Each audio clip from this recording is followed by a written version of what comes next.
YouTuber Vaishnavi గురించి రీసెంట్గా మనం 2 వీడియోస్ అయితే చేసి పెట్టడం జరిగింది. వాటికైతే అంత పెద్ద రీచ్ అయితే రాలేదు. తనకి న్యాయం జరగడం కోసం వాళ్ళు చాలా బాగా పోరాడుతున్నారు. కానీ ఇప్పటివరకు ఎలాంటి న్యాయం జరిగినట్టయితే ఏం కనిపించట్లేదు. మీకేమన్నా అర్థమైందా కొంచెమన్నా? నాకైతే అసలు ఏం అర్థం కావట్లేదు. దగ్గర తను చనిపోయి 1 మంత్ కావస్తుంది. కానీ ఇప్పటివరకు కూడా ఎలాంటి న్యాయం జరిగినట్టు కనిపించట్లేదు. ఇది చాలా దారుణం కదా! ఈ కేసు జరిగిన తర్వాత కూడా చాలా కేసులు ఇలాంటివి జరిగినాయి. కానీ వాళ్ళకు కూడా ఎలాంటి న్యాయం జరిగినట్టు తెలుస్తలేదు.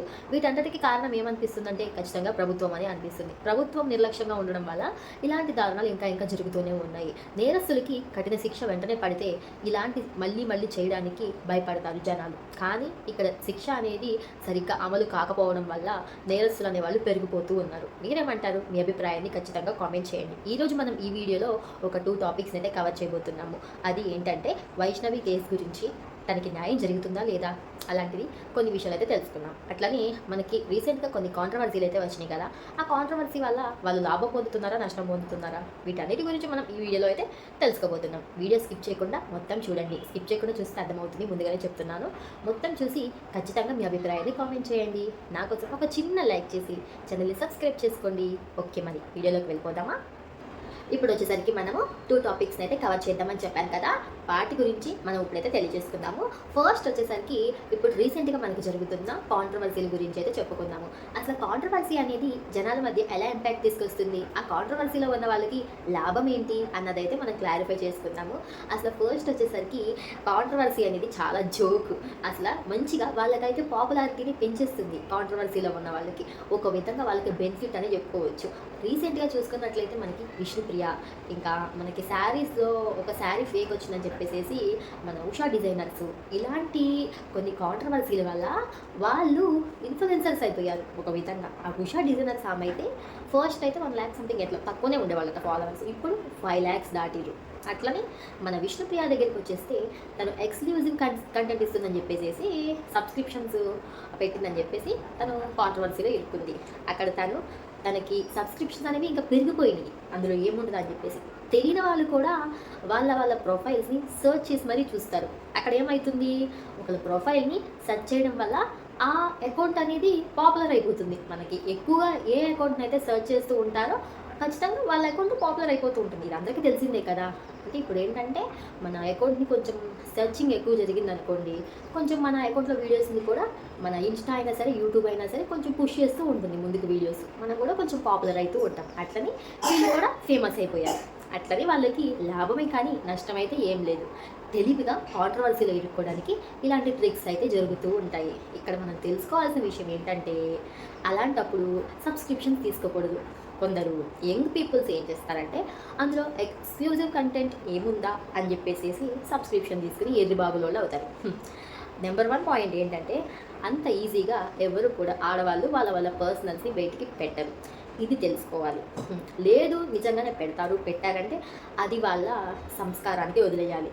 అది కేవలం మనీ కోసం ఒక చిన్న ట్రిక్ మాత్రమే.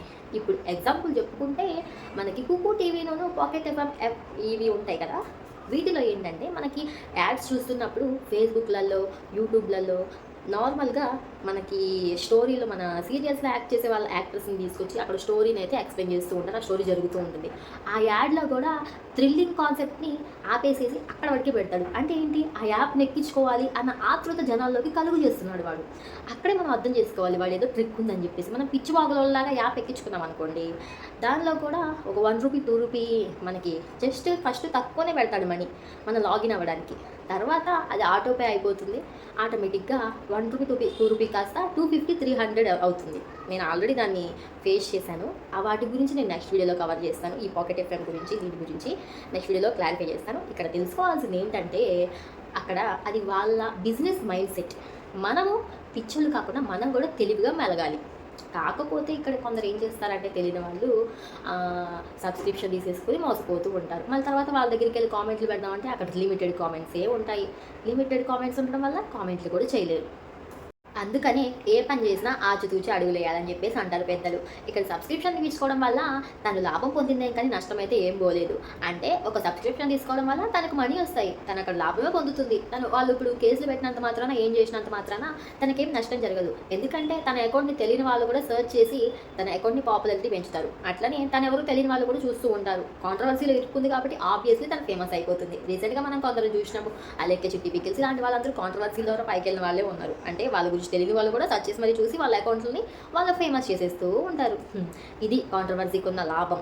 అట్లానే మనం కాంట్రవర్సీలో ఇరుక్కున్న మరికొందరిని కూడా చెప్పుకుంటే నవ్వొస్తుంది. ఇప్పుడు వాళ్ళన్న పొజిషన్ చూస్తుంటే మన పూసలు అమ్ముకునే ఆమె మోనాలిసా గురించి తెలుసుకుంటే తను ఎంతలాగా ఫేమస్ చేసిరు. అబ్బాబ్బా, ఒక విధంగా యూట్యూబ్ ఇన్స్టాగ్రామ్ ఓపెన్ చేస్తే అస్సలు తన వీడియోసే వచ్చేటి అందాల రాసి అని చెప్పేసి.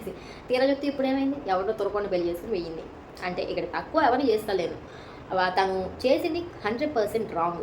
తను ఇప్పుడు ఒక మంచి పొజిషన్లోకి వెళ్తుంది. ఇప్పుడే తన లైఫ్ని తనే స్పాయిల్ చేసేసుకుంది. ఇంకా తను పెళ్లి చేసుకున్న ఆయన కూడా కొంచెం ఏదోలా ఉన్నాడు. తనకి సెట్ కాలే. కానీ లవ్లో పడి తను అట్లా పెళ్లి చేసుకుని వేయింది. తను ఫేమస్ చేయడం వల్ల ఇప్పుడు లాభం ఏమైనా ఉందా? నో యూజ్ లేకుండా వేయింది. తను పెద్ద హీరోయిన్ అవుతుందని చెప్పేసి చాలామంది తన ఫ్యాన్స్ అనుకుని ఉంటారు. కానీ ఏమి లేదు, తుస్సం అనిపించింది. అందుకని మనం ఒక పని చేసే ముందు 100 సార్లు ఆలోచించాలి అంటారు. మనం ఇప్పుడు కాంట్రవర్సీలో జనాల్ని ఇరికిచ్చేసినంత మాత్రాన వాళ్ళు లాభమే పొందుతారు కానీ నష్టం ఏం పొందరు చాలా విషయాల్లో కూడా.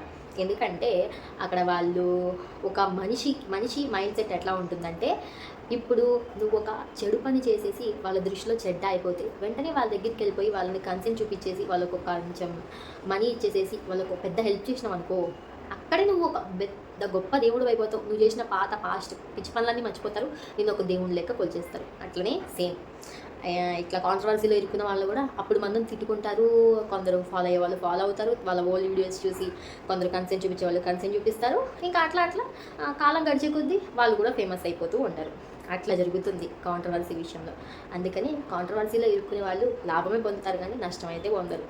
మీరేమంటారు? ఖచ్చితంగా కామెంట్ చేయండి, ఓకేనా? ఇంకా అట్లనే మన శారీస్ విషయంలోకి వచ్చేస్తే మన ఉషా డిజైనర్స్ అన్న పేజ్లో ఒక ఆమె పట్టు శారీస్ అని చెప్పేసి నార్మల్ శారీ 3000 కూడా వాల్యూ లేని శారీని అయితే అమ్మిందని చెప్పేసి ఒక కాంట్రవర్సీ వచ్చిందంట.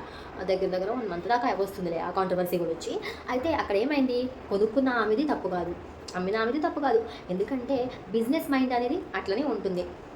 మనము బిజినెస్ మైండ్ ఎలా ఉంటుందో మనం అబ్జర్వ్ చేసి కొనుక్కోవాలి. కానీ నార్మల్గా కొనేసుకోవడం వల్ల లాభం లేదు కదా. మ్యాక్సిమం ఈ ఆన్లైన్లో బిజినెస్ చేసేటోళ్ళు ఏంటంటే ఖచ్చితంగా రిటర్న్ ఆప్షన్ అనేది అయితే పెట్టరు. మనకి మీషో ఈ యాప్స్లో అయితే రిటర్న్ ఆప్షన్స్ ఉంటాయి కానీ వాళ్ళైతే రిటర్న్ ఆప్షన్ అనేది పెట్టరు.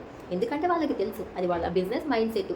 మనమే చూసి కొనుక్కోవాలి. 10,000 పెట్టి తను పట్టు శారీ కొనుక్కుందంటే అది తన అమాయకత్వం అనుకోవాలి, ఏమని అనుకోవాలి, సంథింగ్. అది పర్సనల్, మనం మాట్లాడకూడదు. కానీ ఇక్కడ ఏంటంటే 10,000 పెట్టి తన శారీ కొనుక్కుందంటే ఒక నమ్మకం, ట్రస్ట్తో కొనుక్కుంది. ఆమె డిజైనర్, ఉషా డిజైనర్ ఆమె ఏం చెప్పిందంటే తను ఇప్పుడు కూడా ఏమంటుంది, తన ఛానల్లో తన వెబ్సైట్లో కూడా ప్యూర్ కాంజీవరం పట్టు శారీ అని చెప్పేసి పెట్టిందట. కానీ ఆ శారీ తీరా చూస్తే 3000 కూడా ఖరీదు కానీ శారీ. ఉషా మైండ్ సెట్లో ఏంటి, అదొక పట్టు శారీ అన్న మైండ్ సెట్. కానీ తినేంటి, పట్టు శారీ కాదు ఫేక్ శారీ నమ్ముతుందని చెప్పేసి. మరి తను అలా పెట్టకూడదు కదా, తప్పే కదా. ఆన్లైన్లో 100 మంది కొనుక్కుంటారండి. 100 మంది కొనుక్కున్నప్పుడు మరి అమ్మే వాళ్ళు కూడా ట్రస్ట్ ఉంచుకొని అమ్మాలి కదా. మన రిటర్న్ ఆప్షన్ పెట్టినప్పుడు, క్యాష్ ఆన్ డెలివరీ పెట్టినప్పుడు మీరు ఖచ్చితంగా మంచి ప్రోడక్ట్ని మీరు సేల్ చేయాలి కదా. చేయకపోతే జనాలు నష్టపోతారు కదా. అందుకనే ఫ్రెండ్స్ నేను చెప్తున్నాను, ఖచ్చితంగా మీరు ఆన్లైన్లో అంటే సపోజ్ నార్మల్గా యూట్యూబర్స్ చాలామంది కూడా ఇప్పుడు 1 lakh 1.5 lakh సబ్స్క్రైబర్స్ దాటిన వెంటనే బిజినెస్లు అయితే పెట్టేస్తున్నారు. బిజినెస్లు పెట్టడం తప్పు కాదు. ఖచ్చితంగా వాళ్ళు ట్రస్ట్ నిలబెట్టుకోవాలంటే మంచి ప్రోడక్ట్ని మంచిగా సేల్ చేయాలి. ఎటువంటి ఫేక్ లేకుండా జనాల దగ్గర ట్రస్ట్ని నిలబెట్టుకోవాలి. అలాంటప్పుడు మీరు మంచి ప్రోడక్ట్ని సేల్ చేయాలి. అది కాకుండా ఫేక్ ప్రోడక్ట్ని సేల్ చేసుకుంటూ మీకు మీరే మంచి అని చెప్పేసుకోవడం వల్ల దానికి యూజ్ లేదు. ఇక్కడ ఏంటంటే నష్టపోయింది తని. 10,000 పెట్టి శారీ కొనుక్కుని నష్టపోయింది తని. ఆ ఉషా డిజైనర్ ఆమె ఏమైంది, మంచిగా ఫేమస్ అయిపోయింది. 5 lakhs ఫాలోవర్స్ వచ్చేసారు ఇన్స్టాగ్రామ్లో. ఆమె ఫేమస్ అయిపోయింది, కాంట్రవర్సీలో ఇరుక్కుంది, మంచిగా తన బిజినెస్ తను రన్ చేసుకుంటుంది. నష్టపోయింది తినే కదా ఇక్కడ. తర్వాత ఏం జరిగిందో అవన్నీ మనకు తెలియదు. అందుకని మీరు ఏ పని చేసినా ఆచితూచి అడుగులు వేసేయండి. ఒక ఆన్లైన్లో బిజినెస్ నడిపినంత మాత్రాన మనం చూసేసి కొనుక్కోవాలనేది ఏం లేదు. అన్నీ వెనక ముందు చూసుకుని మీరు ప్రోడక్ట్ని అయితే కొనుక్కోండి గైస్, ఓకేనా? వాళ్ళకి లాభమే కానీ నష్టం అయితే ఏమి ఉండదు. మనం చేసే పని చూసి ఆచితూచి చేసుకోవాలి, ఓకేనా? ఇదండి మ్యాటర్. కాంట్రవర్సీల గురించి చాలా ఎక్కువ మాట్లాడేసుకున్నాము, లెంత్ అయిపోతుంది. ఇంకా మనకి సెకండ్ టాపిక్ వచ్చేసరికి మన వైషమ్మ గురించి మాట్లాడుకుందాము. సెకండ్ పాయింట్ మాట్లాడుకుందాం, వైషమ్మ. మన వైషమ్మ చనిపోయి ఇప్పటికీ 1 మంత్గా వస్తుంది. మనం ఆల్రెడీ వీడియోస్ చేసి పెట్టినాం కదా, అవి ఒకవేళ చూడకుండా వెళ్ళి చెక్ చేయండి. మన వైష్ణవి చనిపోయి 1 మంత్ అయినా కూడా ఇంకా న్యాయం జరగట్లేదు. ఒక యూట్యూబర్ అయ్యుండి తనకే ఇంకా న్యాయం జరగకపోతే సామాన్య ప్రజలకి ఎలా న్యాయం జరుగుతుందండి చెప్పండి. ఇది చాలా అంటే చాలా దారుణం. ఒక యూట్యూబర్లో ఒక మంచి స్థాయిలో ఉన్న అమ్మాయికి ఇంత అన్యాయం జరిగితే వాడిని ముప్పొద్దులా జైల్లో పెట్టి మేపుతున్నారు. అలాంటిది సామాన్య ప్రజలు కూడా చాలా ఇలాంటి చిక్కుముళ్లలో ఇరుక్కున్నారు. వాళ్ళకి ఎవరు న్యాయం చేస్తారు? ఖచ్చితంగా ప్రభుత్వం అనేది గట్టి చర్యలు తీసుకోవాలండి. వాడిని ఇంకా జైల్లో పెట్టి ముప్పొద్దులా మేపుతుంటే వాడికి చంపినట్టు గిల్టీ ఫీలింగ్ ఎక్కడొస్తుంది చెప్పండి మీరే. ఖచ్చితంగా దీనికి సివియర్ యాక్షన్ అయితే తీసుకోవాలి. మనం ఇలా గొంతులు పోయేలాగా మొత్తుకోవడమే కానీ అక్కడైతే ఎలాంటి న్యాయం అయితే జరుగుతలేదండి. పాపం వాళ్ళ అన్నయ్య వాళ్ళు ఎంతలాగా వాపోతున్నారు. ఒక్కొక్కళ్ళు ఛానల్లో వీడియోస్ పెడుతూనే ఉన్నారు కంటిన్యూగా. మొన్నకు మొన్న వాళ్ళు వెళ్ళి పోస్ట్ మార్టం రిపోర్ట్ గురించి అడుగుతుంటే ఏమో చెప్తున్నారంట. ఇది చాలా అంటే చాలా దారుణం అండి. అసలు ఖచ్చితంగా వైష్ణవికి న్యాయం జరిగేలాగా చేయండి. 1 మంత్ అయి వస్తుంది, ఇంకా పోస్ట్ మార్టం రిపోర్ట్స్ వాళ్ళకి ఇవ్వలేదంట, ఏం క్లారిఫై చెప్తలేదంట. అంటే ఇక్కడ సామాన్య ప్రజలకి న్యాయం జరుగుతలేదండి. వాళ్ళు ఆఖరికి రేవంత్ రెడ్డి గారిని కూడా బతిమలాడుకుంటున్నారు. రేవంత్ రెడ్డి గారికి ఏముంది, ఒక్క సంతకం, ఒక్క సైన్ చేస్తే చాలు, ఆయన ఒక్క ఆర్డర్ చేస్తే చాలు ఈ కేసు ఎప్పుడు సాల్వ్ అయిపోయేది. కానీ ఇప్పటివరకు ఎందుకు ప్రభుత్వం స్పందించట్లేదు? ఆ కేసు తర్వాత చాలా కేసులు జరుగుతూనే ఉన్నాయి. వాళ్ళకు కూడా ఇంకా న్యాయం అనేది జరగలేదు. అసలు ప్రభుత్వం అనేది చర్యలు తీసుకుంటలేదండి. ఆ ప్రభుత్వం చర్యలు తీసుకోకపోవడం వల్లే ఇంకా ఇలాంటి కేసులు వస్తూనే ఉన్నాయి. ఇంకా వస్తాయేమో, ఇంకెన్ని దారుణాలు చూడాలో అనిపిస్తుంది. నిజంగా జనాల మైండ్ సెట్ని చెడగొట్టేది ఈ ప్రభుత్వాలు మాత్రమే. ఓట్లు వేయించుకునేటప్పుడు మాత్రం ఇంటింటికి వచ్చేసేసి మామూలుగా బతిమలాడరు. అదే ఓట్లు వేయించేసుకున్న తర్వాత, ఓట్లు అయిపోయిన తర్వాత, గెలిచిపోయిన తర్వాత అట్లీస్ట్ జనాలు ఎలా ఉన్నారని పలకరిస్తా కూడా ఒక నాయకుడు రాడు.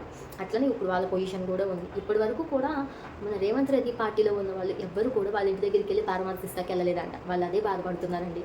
వాళ్ళు పరామర్శించిపోయినా పర్లేదండి, వైషమ్మకి న్యాయం జరిగేలాగా చేయండి. ఇలాంటి సంఘటనలు మళ్ళీ జరగకుండా ఉండడానికి ఆస్కారం అయితే ఉంటుంది.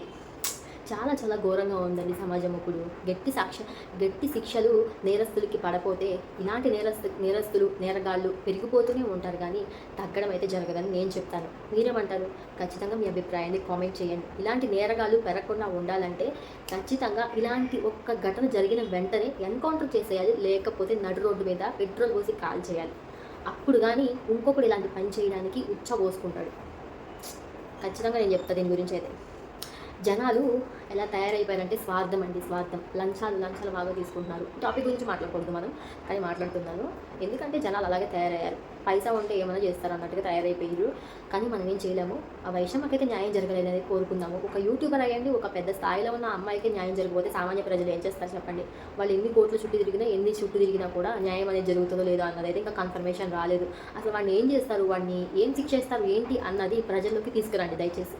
వాడిని చంపనన్నా చంపండి, లేకపోతే వాళ్ళ అన్నయ్యలకన్నా ఇవ్వండి. వాళ్ళన్నా వాళ్ళ చెల్లికి న్యాయం చేసుకుంటారు. వాళ్ళు ఏడ్చి వాళ్ళ అమ్మ అయితే కళ్ళలో నీళ్ళు కళ్ళలోనే కుంగిపోయి తను కుళ్ళిపోతుంది. అసలు ఎంత బాధపడుతుంది, తన బాధ చూడలేకపోతున్నాం. కన్న బిడ్డ లేకపోతే ఆ కడుపు కోత ఎవరు తీర్చలేనిది, ఆ తల్లి బాధ వర్ణించలేనిది. అసలు చాలా చాలా బాధగా ఉంది ఆ అమ్మని అయితే తలుచుకుంటుంటే. ఖచ్చితంగా వైషమ్యకి న్యాయం జరిగేలాగా చేయండి ప్లీజ్ గైస్. మీరైతే ఈ వీడియోని హైయర్ అఫీషియల్కి చేరేలాగా షేర్ చేయండి. నా వీడియో కాకపోయినా చాలామంది వైషమ్య గురించి అయితే వీడియోస్ చేస్తూ ఉన్నారు, వాటిని కూడా షేర్ చేయండి. వైషమ్యకి న్యాయం జరిగేలాగా చేయండి ప్లీజ్. ఈ వీడియోకి ఒక లైక్ చేయండి. ఖచ్చితంగా వైషమ్యకి న్యాయం జరగాలని కోరుకుందాము. అట్లనే మరిన్ని మంచి వీడియోస్తో మీ ముందుకు వచ్చేస్తాను. జస్టిస్ ఫర్ వైష్ణవి అని చెప్పేసి ప్రతి ఒక్కరు కామెంట్ చేయండి. వాళ్ళ అన్న వాళ్ళ ఛానల్స్లో కూడా వెళ్ళి చెక్ చేయండి. వైషమ్యకి న్యాయం జరిగేలాగా చేయండి. న్యాయం జరిగేదాకా నా వంతు నేను కూడా వీడియోస్ చేస్తూనే ఉంటాను. ప్లీజ్ ఖచ్చితంగా నా వీడియోస్ని ఫాలో అవ్వండి. ఒక చిన్న లైక్ చేసి ఛానల్ని సబ్స్క్రైబ్ చేసుకుని నన్ను కూడా సపోర్ట్ చేయమని కోరుకుంటున్నాను గైస్. ఈ వీడియోకి ఇంతే లెంత్ ఎక్కువైపోతుంది.